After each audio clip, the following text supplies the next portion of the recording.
श्री अरविंद आश्रम का सर्जन। श्री अरविंद आश्रम यह श्री अरविंद के योग को सामूहिक जीवन में कार्यान्वित करने के लिए योग के तत्वों और जीवन का सुमेल साधने के लिए श्री माता जी की साधी गई दिव्य साधना का आविर्भाव है। श्री अरविंद के दर्शन को व्यवहारिक भूमिका में उतारने के लिए श्री माता जी की खड़ी की गई दिव्य प्रयोगशाला है, जिसमें मानव चेतना को भगवान की चेतना के प्रति उद्घाटित करके भगवान की चेतना को मानव जीवन में उतारकर परम सर्वोच्च प्रभु और जड़ तत्व इन दोनों अंतिम छोरों को एक करने का महान प्रयत्न चल रहा है, ताकि उसके द्वारा मानव जीवन की समस्त समस्याओं के समाधान ला सकते हैं। यह आश्रम किसी एक निश्चित संकुल में विशाल स्थान जहाँ साधक निवास करते हो, बीच में समाधि मंदिर हो, विशाल ध्यान खंड हो, उसी संकुल में भोजनालय हो, इस प्रकार व्यवस्थित आयोजन करके बनाया गया यह आश्रम नहीं है, क्योंकि यह आश्रम मानव मन की रचना द्वारा खड़ी की गई नहीं, परंतु यह तो पूर्ण योग को मानव जीवन में चरितार्थ करने के लिए स्वयंभू प्रकट एक दैवी योजना के रूप में अस्तित्व में आई प्रक्रिया है। इसलिए पांडिचेरी शहर के विविध स्थलों में विविध मकानों में विस्तारित दिव्य चेतना में यह आश्रम समाया हुआ है। प्रारंभ में तो श्री अरविंद को आश्रम शब्द ही योग्य नहीं लगता था, क्योंकि अभी तक यह शब्द प्रचलित अर्थ में जगत का त्याग करके गुरु के सानिध्य में ईश्वर आराधना करने का स्थान था। श्री अरविंद के योग में तो जगत का त्याग नहीं करना है, जगत में रहकर ही प्रकृति का रूपांतर करने की बात है। अपने निवास स्थान के लिए योग्य शब्द पसंद करने के लिए उन्होंने 3 दिन ध्यान किया और फिर श्री अरविंद आश्रम नाम दिया। आश्रम की व्याख्याता देते हुए उन्होंने बताया था कि आश्रम यह गुरु का घर है।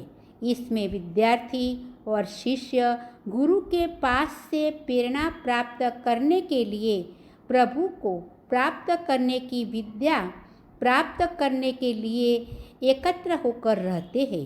श्री अरविंद ने बताया कि आध्यात्मिक साधना के केंद्र के भाव को उचित व्यक्त कर सके, ऐसा इसके अतिरिक्त कोई शब्द भारतीय भाषा में है ही नहीं। इसलिए उन्होंने आश्रम शब्द का स्वीकार किया और परिणाम स्वरूप आश्रम का सर्जन हुआ। प्रारंभ में तो आश्रम अर्थात लाइब्रेरी हाउस और दूसरे 2 मकान ही थे। 1926 के नवंबर से श्री अरविंद और साथ रहने वाले 24 शिष्यों का समस्त उत्तरदायित्व श्री माता जी के हाथों में आ गया। सच्चे अर्थ में और स्वीकृत स्वरूप में तो आश्रम का सर्जन तभी हुआ, ऐसा मान सकते हैं। हो सके तो मैं एक छोटी सी दुनिया बनाने का प्रयत्न करूंगी, सच में छोटी सी, जहां लोग अन्य वस्त्र, मकान और जीवन की अन्य अनिवार्य आवश्यकताओं की चिंता से मुक्त होकर आंतरिक सिद्धि के प्रति मुड़ सके। श्री माता जी छोटी थी तब उन्होंने यह स्वप्न देखा था। अब उसे साकार करने का अवसर उन्हें श्री अरविंद आश्रम के रूप में मिल गया। मनुष्य को अपनी बुद्धि, विचार शक्ति और समय का अधिकांश भाग अपनी आवश्यकता की पूर्ति के लिए खर्च करना पड़ता है। इस कारण से अपना आंतरिक विकास साध नहीं सकते हैं। इसलिए एक स्थान ऐसा होना चाहिए जहाँ मनुष्य समस्त चिंताओं से मुक्त होकर दिव्यता के प्रति आरोहण कर सके। अब माताजी का यह स्थान श्री अरविंद आश्रम के रूप में विकसित होने लगा।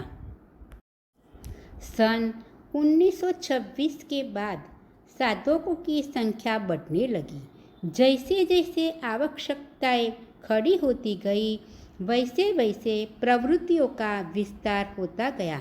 सुंदर भोजनालय, बेकरी, लॉन्ड्री, हैंडीक्राफ्ट उद्योग, वर्कशॉप, निर्माण विभाग, इलेक्ट्रिक विभाग, दुकानें, पुस्तकालय, प्रेस, बाल मंदिर, शाला, महाशाला, प्रयोगशालाएं, चित्रशाला, नाट्यगृह, क्रीड़ा स्थल, टेनिस गार्ड, अतिथिगृह, दवाखाना, बाग बगीचा, तालाब, खेत, मानव जीवन को स्पर्श करती तमाम प्रवृत्तियों किस प्रकार अस्तित्व में आई और विकसित हुई, यह मानव मन को आश्चर्यचकित करने वाली बात है। योग अर्थात जीवन का त्याग नहीं, शुष्क बाह्य संन्यास भी नहीं, मोक्ष भी नहीं, अपितु योग अर्थात प्रभु की चेतना का साक्षात्कार और फिर साक्षात्कार द्वारा जीवन का दिव्य रूपांतर। यह रूपांतर तो जीवन को और उसकी समस्त प्रवृत्तियों का स्वीकार करने के ही हो सकता है।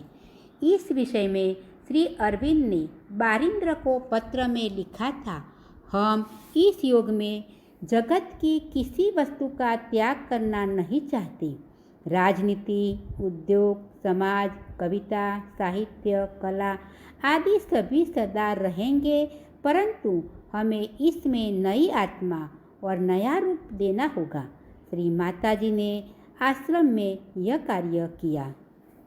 जय माँ मीरा, जय श्री अरविंद।